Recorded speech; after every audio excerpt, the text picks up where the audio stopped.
Hey guys, welcome back to Drew Tutorial, and in today's video I'm going to show you how to recover deleted emails in Gmail.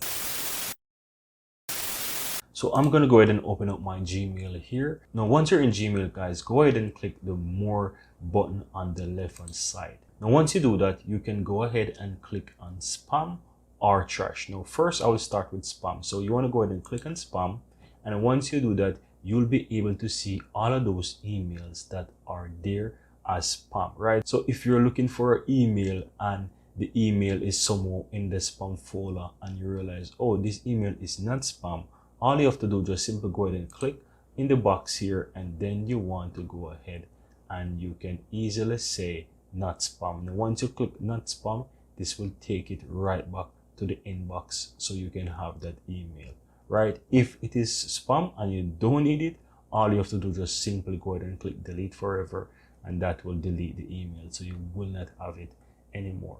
Now, as for other deleted emails that you're not able to find within your inbox and you're looking for them, just click the more option, go to trash, and you will be able to find all of those emails. So you can just simply go ahead and look for the email that is deleted. Now, once you find the email that you're looking for, all you have to do, just simply right click on that email and you want to do move to inbox. So for example, this is the one. I'm going to do move to inbox, and as you can see, it is removed.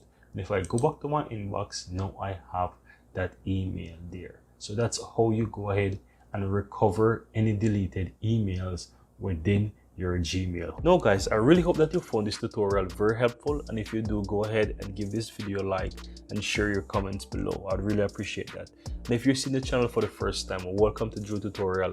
I'm Anjo, and I really appreciate if you hit the subscribe button below to help grow this community, and also so that you'll never miss out when I release another helpful tutorial just like this one. Thank you very much, and see you next time.